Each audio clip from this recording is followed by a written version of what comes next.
Hello, hi everyone.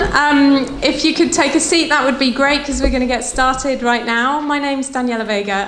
Thanks for the promotion. I'm Director of Sustainability for Selfridges Group. We have department stores in the UK, in Canada, in Ireland, and in the Netherlands. And at Selfridges Group, our approach to sustainability is called Buying Better, Inspiring Change. Step out of the light. And we look across all of our businesses to how we build, buy, work, ship, and sell. But in particular, as department stores that don't have a manufacturing chain, so we curate brands, we're a house of brands, we look at this interesting partnership between buy and sell, so what we buy and what we sell to our customers. So for the past 3 years, specifically, I've been doing a lot of work with buyers, and particularly on their mindsets and knowledge, raising their knowledge of sustainability, and helping them to bring the sustainability conversation into the buying conversation, which is key, because my fundamental belief is that sustainability people are the holders of the space, but essentially it's a much broader contribution that will create the shift that we need. We've had conversation about customers, and at Selfridges, customers are always at the heart of everything we do, and so we speak to them and we listen to them quite a lot. And when we do, we find that overwhelmingly they expect Selfridges to contribute to society beyond profit. So 93% of our customers think we should contribute to society beyond profit. And that's just our customers of today. So that's millennials. But we also think of the customers of the future. So Gen Z, as was mentioned earlier, are going to be 2 billion people across the world. They're going to be the generation that, as retailers and as businesses, we really need to get to know. And sustainability will be non-negotiable for Gen Z. So they'll be politically informed, environmentally and socially activist.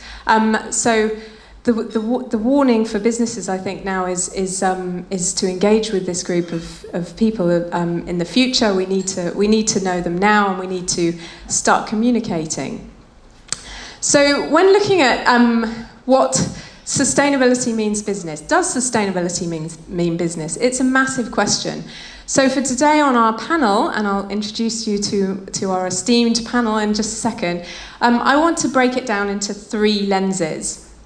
The first is around competitive advantage and differentiation. So we've heard a little bit today about how businesses are doing in this area, how it makes them different from their competitors. I want to find out a little bit more about that from our panel.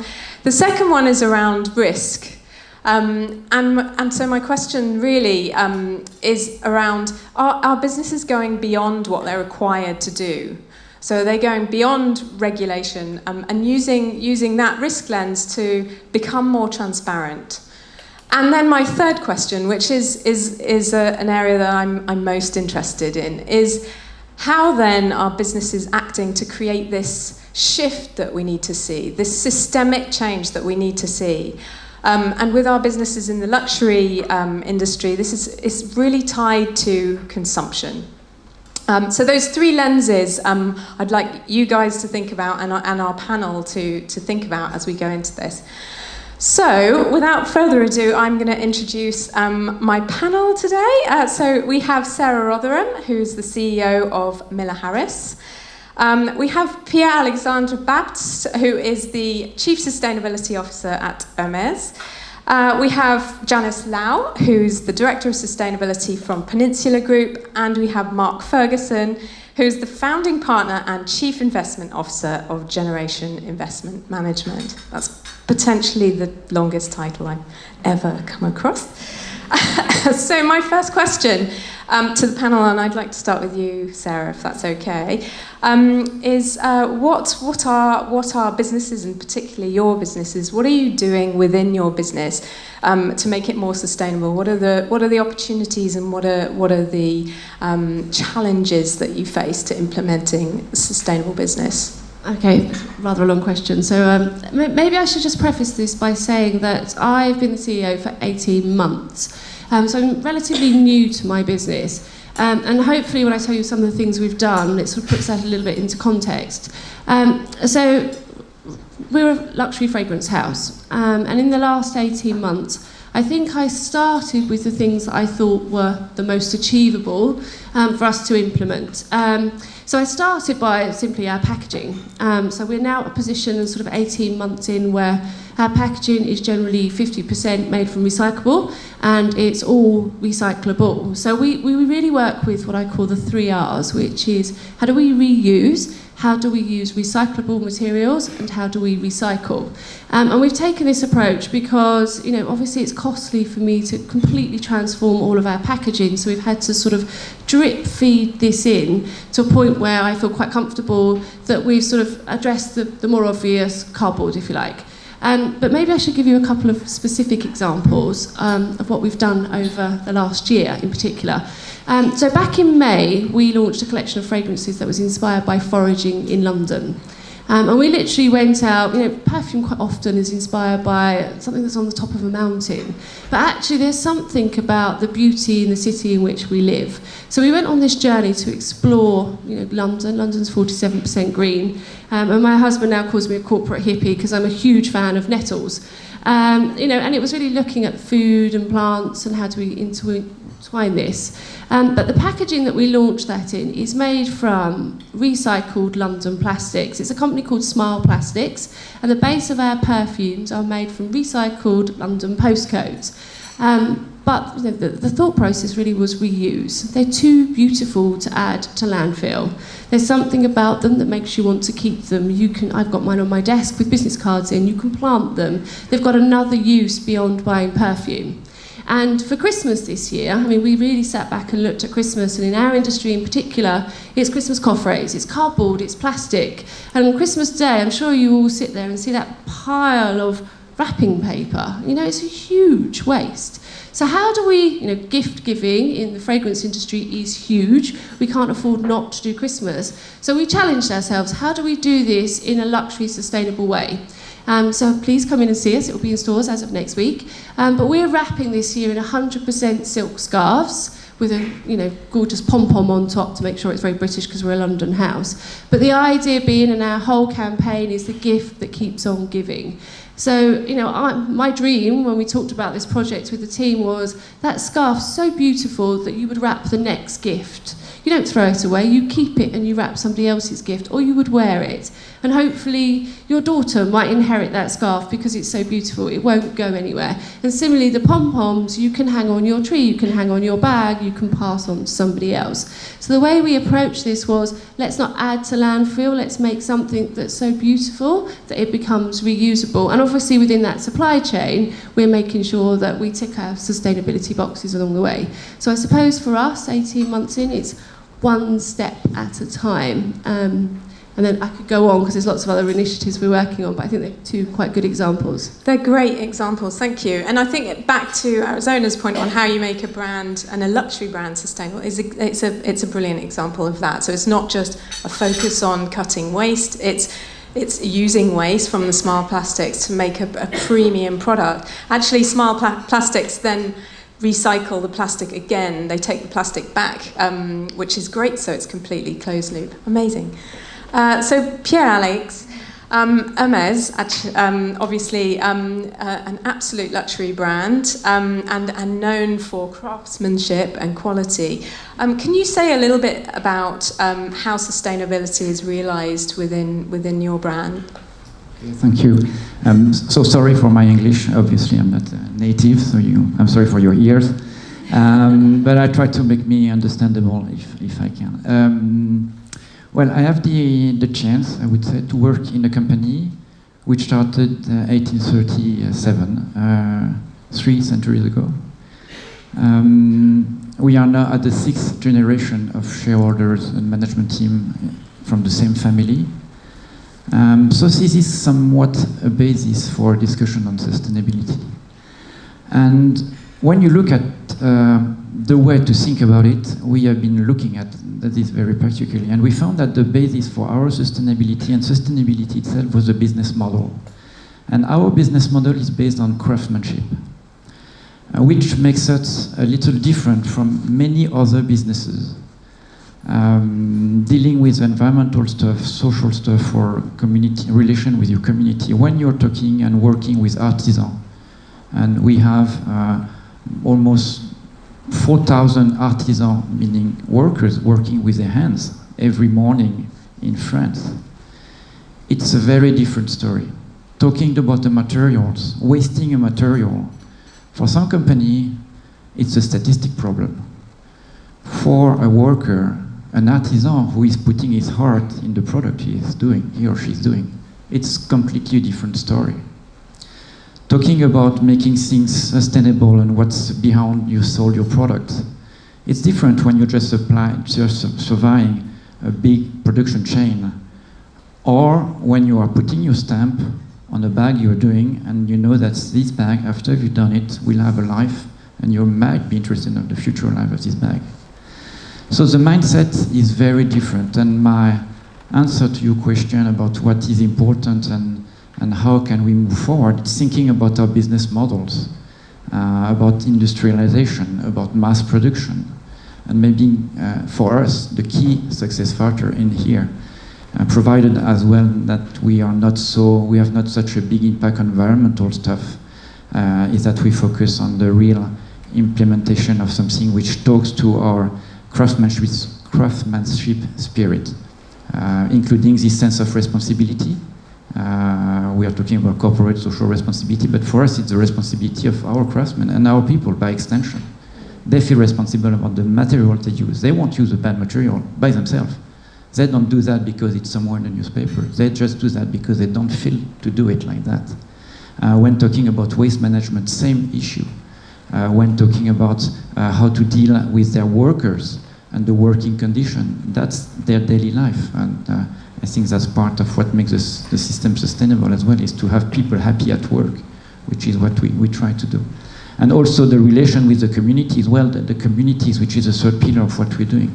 It's not something abstract. We have around 40 production sites in France, 40, scattered all across France in remote areas. Sites is about 250 people.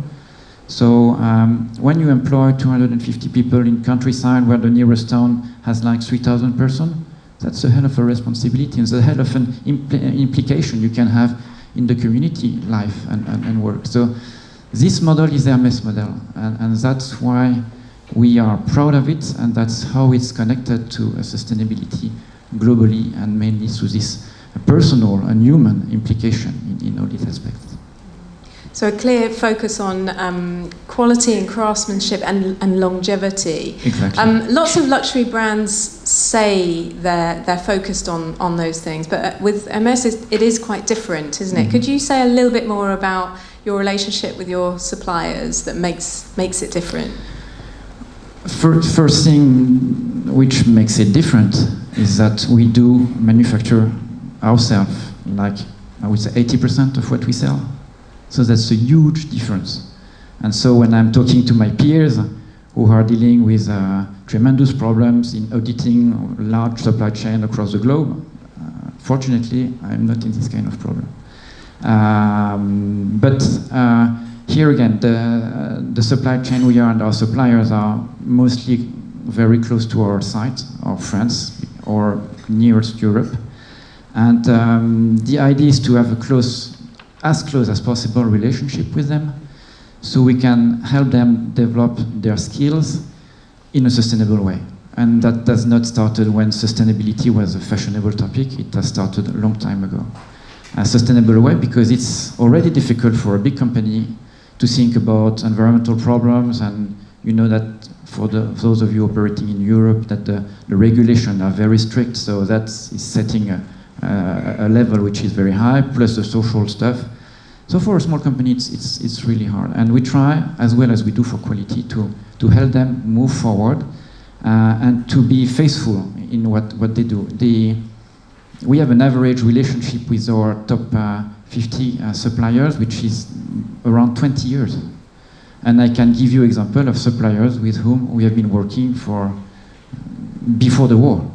And we still are working with them. So it's not obviously the same persons, but it's the same mindset, the same spirit, and the same quality of relations that is going on.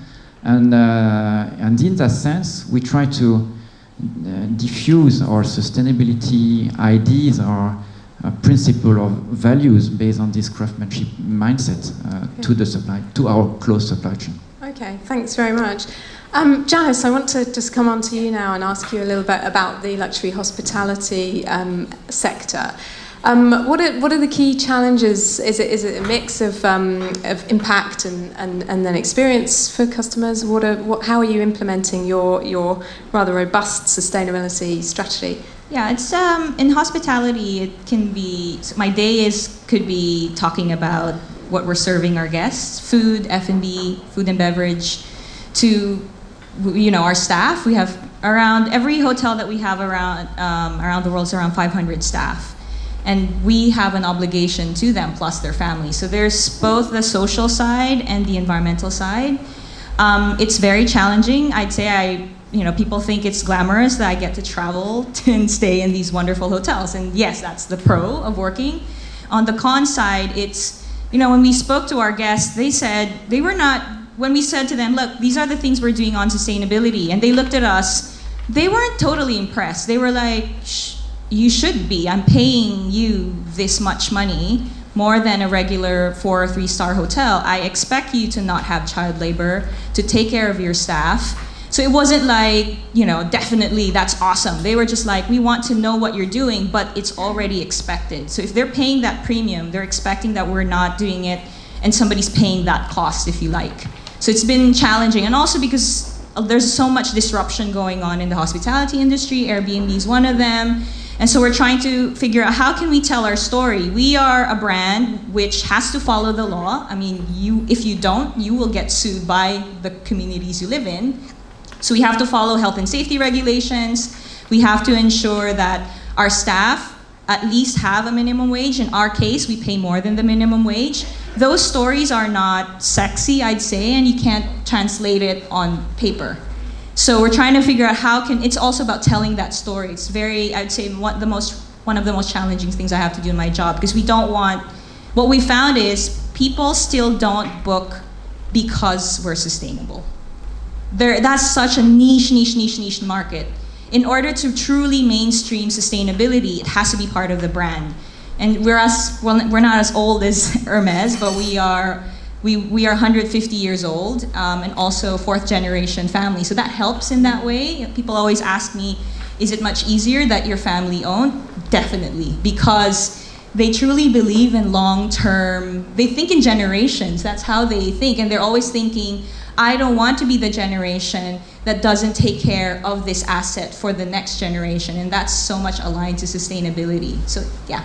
Okay, thanks very much. So we've heard, Mark, these gems that are coming out around family-owned business, long-term thinking, innovation, and differentiation. Does that tally with what you see from an investor point of view? What are companies doing well, and what are they really struggling with? So our approach to investing. So, I mean, for context, people think about faceless money men. So it's, ultimately my job is allocating capital for pension funds and endowments and foundations. That's who my clients are. And then the capital I'm allocating to, I'm trying to influence the behavior partly through the interaction management, partly through providing the capital to private and public businesses around the world. So we think that if you're going to invest it for the long term, you have to incorporate sustainability into your framework, and you need to do that differently by sector. So when we started doing this 14 years ago with the objective of proving the investment case for sustainability, and we've largely done that, at least in our sector. So when we look at companies, it's an interesting one. The way to think about this is some companies are doing this, as you described it, as being, it's like hygiene. It's things you have to do, and if you don't do it, you're going to be punished. So the question is, how do you wrap that into a winning strategy? The consumer is one side of it, and then you also talk about your employees. I mean, where we find the most interesting opportunities are where a company is able to incorporate their sustainability mission into their competitive advantage. And that could be through attracting the best talent. It could be through avoiding risks, risk avoidance. It could be through opportunities. And so, we think there's, we're now exiting the phase of kind of greenwash, where the most important thing to do was to hire a sustainability officer and write a lot of reports. That's still important from a transparency perspective. But we're now entering the phase of connecting with the consumer, connecting with the investor, connecting with employees, most importantly. The investors will follow later, because most investors are not very good at their job. And so they're kind of like lagging indicators to these trends. Corporate executives, and I've got a lead on this. They can't be kind of waiting for what their investor base tells them what to do. That will be too late. So you're seeing, on the whole, you're seeing companies who are fully considering sustainability from a competitive advantage and a risk. Yeah, I think that they're. I mean, so we're if you take, for example, some of the very biggest companies, take Unilever and Colgate, two companies, they're both working on initiatives that are in supply chain, and their big challenge, for example, are, and I've had conversations with company executives in both companies recently, is particularly when you go to Asia, take plastic. There's a number of initiatives in trying to remove plastic from the supply chain in the West, but there are none of those initiatives in China. And so we're trying to connect up some of the business contacts we have in China to solve some of those problems. And so they're saying, right, well, we produce X million tubes of toothpaste or Y million plastic bottles associated with shampoo. We have to try and bring the larger community, all the other buyers of those products, try and compel them to collaborate. But then also the Asian market is not, the visibility of this is, so that's the challenge. Is that they feel they're doing a very good job with their own products to a point, but they are kind of slightly overwhelmed by how to go about influencing the wider industry and specifically the Asian landscape.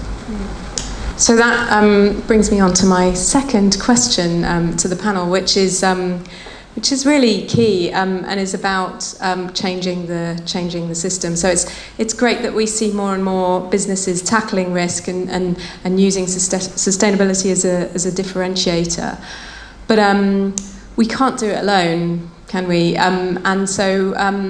How do we change the system? And there are two kind of areas that I'd love to hear from the panel about. The first is collaboration. So how can we collaborate, whether it's in your sector, with your supply chain or beyond?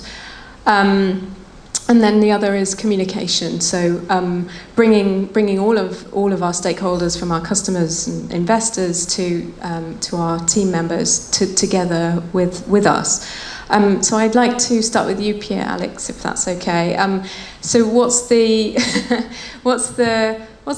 big picture for Hermès? How are you going to play your part in creating this shift that we need to see? Well, firstly, you have to do it at home. So we try to continue our efforts in this area.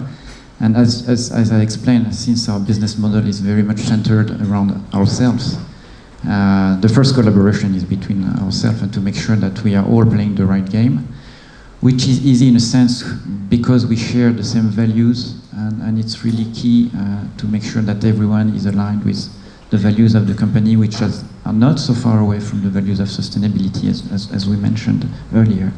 The motto for our project in Hermès is all artisans of our sustainable development, all craftsmen of our sustainable development.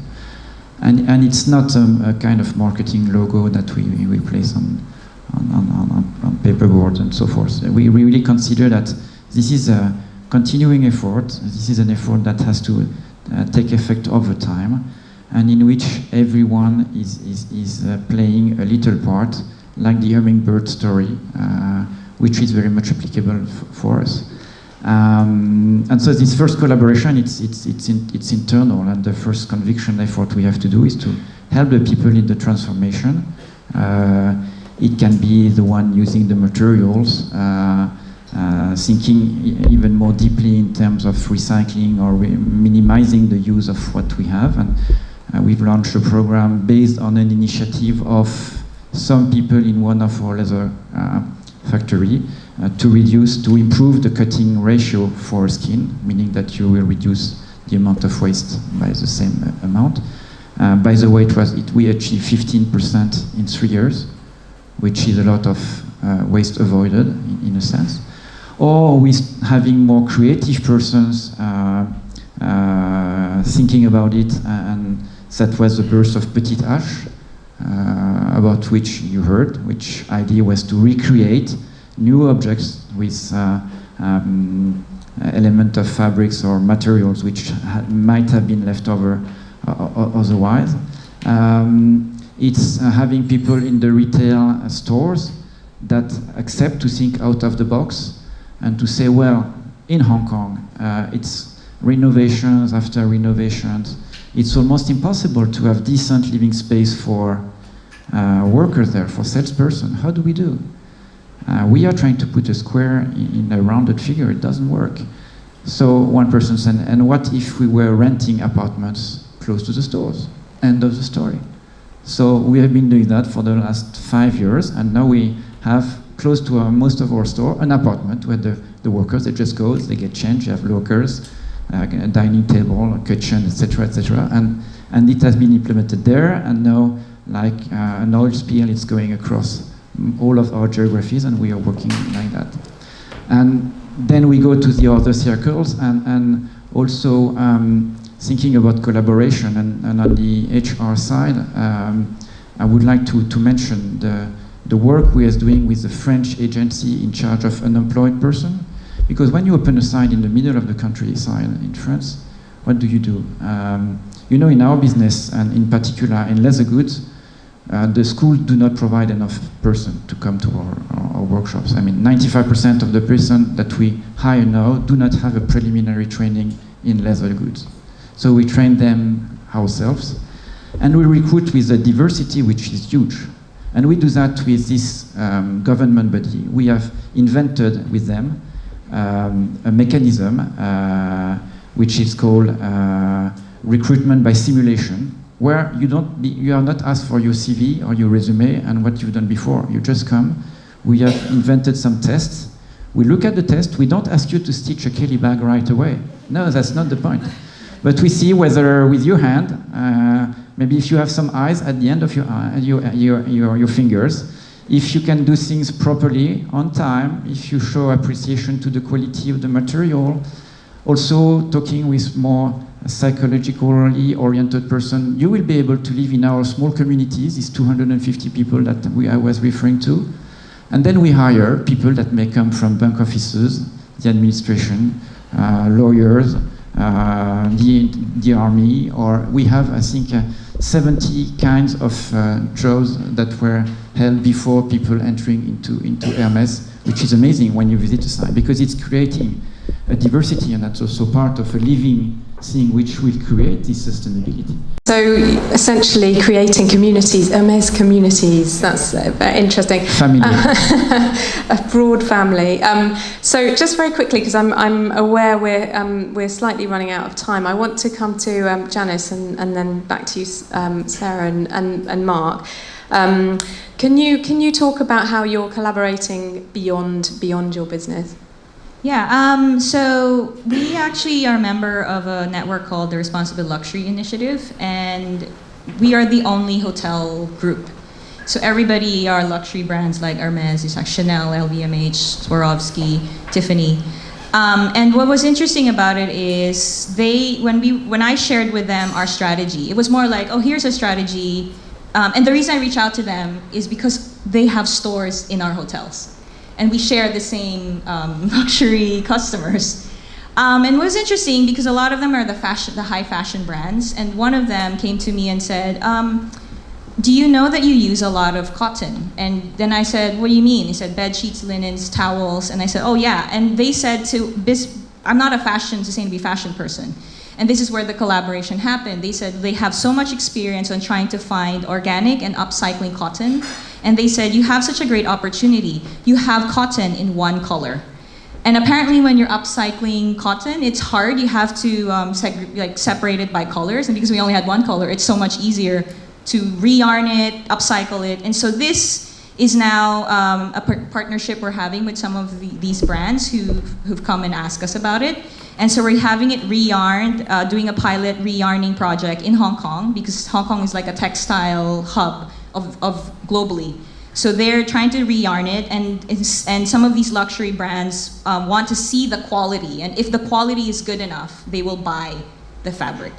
And I never even thought that that was possible. Usually what we do is we dispose it, shockingly, because we just never knew that there was a solution. And just because of somebody else they're a sustainability person, I'm a sustainability person, but I have no clue about fashion, they do.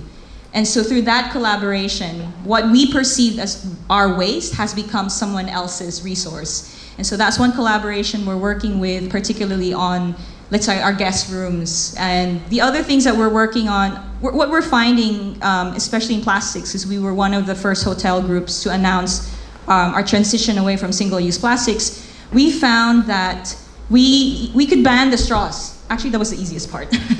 It was in the supply chain. A lot of our waste is in the packaging side, and a lot of it's from hygiene and food safety reasons. And so you're right, we're actually having to go through our supply chain in China and say, this is what we want. It was much easier to do it definitely with our Western suppliers. It's much more difficult because we had to explain why with our Asian suppliers, why that was the case. But that's another collaboration that we're working on. Yeah. Okay, fab, thank you. And Sarah, can I come to you? And I know you're planning to push communication on sustainability in the second half of next year. Is that a big step for you? Do you feel a bit alone, or are you collaborating with others? I don't think I feel alone. We've kind of waited until there's a moment that I feel comfortable that if you opened the bonnet, you would actually be able to tick all the boxes. And again, just to sort of reiterate, this isn't what we're building our brand on. I just believe that as a luxury brand, our consumer is looking for us to do this. And social media is brilliant. Just to digress for a moment, we asked our customers via social media, how important is our product being sustainable to you in the purchasing decision? And 68% of our customers said that their final purchasing decision was influenced by these factors. So sort of talking about risk, I truly believe that it's a case of if we don't do this, we're not relevant to the consumer. But the reason we're sort of pushing forward next year is one of my personal pet hates is palm oil. I try and get rid of it from my house, and it's like a never-ending battle. Then you turn around and it's in Nutella, and it's kind of everywhere. And the reason that's quite so relevant is my son tells his friends off for eating Nutella. We've been working on sustainable palm oil. We've been working on our bottles that they're made from a sugar-based product. We've been working, coming back to sort of our hotels and amenities business, at looking to introduce pouches rather than bottles, which means you're only using 20% of the plastic that the bottles would have been using. So it's not taking it out completely, but quite dramatic steps for us as a brand. So we've not been communicating this until we're at a moment where we're replacing shower gels with soaps, we're looking at the palm oil in our products, and I think we'll be able to hold a flag up and say, actually, we're pretty comfortable that we're jumping ahead here. Because we are a niche fragrance brand, and at the heart that's always what we will be, but we want our customers to feel confident that we're also, they're paying a premium for a multitude of reasons, and one of them is sustainability. So yes, I'm going to be knocking on your door because we've got a really exciting plan for next year about how we're going to sort of communicate this, and hopefully if you can all follow, I'd like you all to come along and wear your boiler suits and help me pick litter, because really that's kind of where we're going to be going, is sort of actually engaging our consumer. And we'll ask them lots of questions already, and we'll ask them more to see if they'll come along with us and celebrate this kind of huge change for the brand. Fantastic, thank you. I'm up for picking up litter. So Mark, I'm going to give you the final word on this. These are some amazing stories, some amazing collaboration, some brave communication. Is it enough? What more is there to be done? So, I'll talk a little bit about investment, but I'll talk more broadly about the subject of collaboration and the limits of it, and how it may spill over into something, if collaboration doesn't occur, how it actually could go in a more negative sense. So one of the things we focus on when looking at companies that we invest in is we pay a lot of attention to their lobbying work. And companies actually a lot of the lobbying does not go in directly for themselves, it's with trade bodies for the interests. And so that's one thing we focus on. So do companies actually lobby the way they say they do? So if we turn what's likely to happen next, companies who currently have stopped lobbying for change, which is the right thing for the planet, they have not yet started lobbying against companies who are still killing the planet. That will happen, yeah, and it has to happen. And the reason why it has to happen is partly because they've internalized a lot of the costs and they're not yet getting the benefit through brand definitional prices. So they will start to say, well, we've done this, why aren't those guys doing it? So supply chains will start to be picked on by competitors because they'll say, well, you know, when you buy my product, you're not doing this. When you buy that product, you are. So that will quickly, it's an uncomfortable thing for a corporate executive to think about doing, but it will naturally evolve. And the reason it will naturally evolve is because of a wider phenomenon we're seeing. One of the reasons why it was presented to me by someone I met the other day was it's such an uncomfortable time right now is it's a little bit like the phases we had after the Gutenberg press was released. Massive expansion in authorship, massive expansion in reading. And then you had other expansions which led to more and more people being able to voice. Right now there's been a massive step change in the number of people who can be given voice via the internet, via social media. So authorship has gone up dramatically. What we observe it as being a lot of noise and a lot of nonsense. But basically there's a lot more transparency out there for brands and for companies. And the millennials will begin to seek influence. They're not getting it through the institutions of power that you normally see.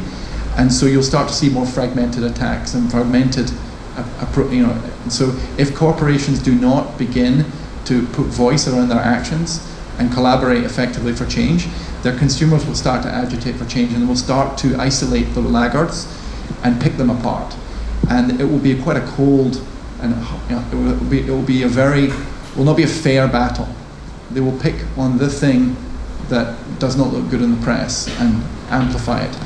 And so there's a very finite time period for corporations to get their act together and start to do the right thing and to talk about it and collaborate before they start to being examined by an increasingly vocal and frankly capable consumer base. Thank you so much. That's so sustainability does mean business. It's a huge challenge, but a massive opportunity.